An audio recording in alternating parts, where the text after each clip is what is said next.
Hi guys, we're on example 2 using our isosceles triangle theorem, which states if we have an isosceles triangle, then the base angles are congruent. So that is going to help us find the measure of angle TRU. So we're trying to find this angle right here. Okay, so I'm going to look at the big triangle for right now. I know that two sides of my big triangle are congruent because of these markings right here. So guess what, you guys? That means it's an isosceles triangle, right? So if it's an isosceles triangle, that means that the base angles are congruent. So I need to know which angles are the base angles. What are they? Well, remember the base angles are the angles across from your congruent sides. Okay, so looking here, excuse me, looking here, this side is congruent, which means the angle across from it is one of my base angles. Alright, and this side is congruent, which means the angle across from it is also one of the base angles. Holy hot dog, right? Which means it's congruent to this angle. So if this angle is 57 degrees, that means that this one is 57 degrees. Whoa.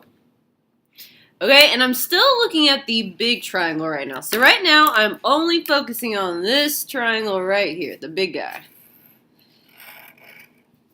Alright. So if I look here, if I know that these two angles are 57 degrees because they are base angles, which means they are congruent, I can find what this large angle right here is, the whole angle. Now eventually I want to find angle TRU, which I know that these two angles are congruent. So if I can find the big angle, how do you think I can find one of the angles within it? So angle TRU.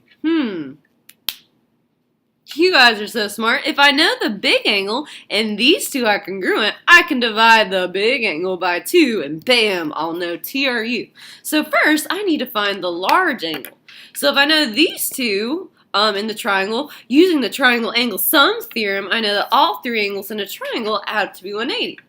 So if I know these two add together, subtracted from 180 will give me the large angle. And then from there, if I divide that thing by 2, bam, I'll know angle TRU. But before we get there, let's just find the large angle, so angle SRU. Okay, so I know that the measure of angle RST plus the measure of angle RUT plus the measure of angle SRU should all add up to be 180. So from here, I just need to substitute in the pieces where they go. I can find the large angle, and then from there, I can find angle TRU. So let's substitute these bad boys in. Angle RST, we know is 57 degrees. Alright, angle RUT, so this angle right here, is also 57 degrees. Holy hot dog, right? Alright, now angle SRU I do not currently know, so I'm just going to leave it as the measure of angle SRU. Alright, and those bad boys should all add up to be 180.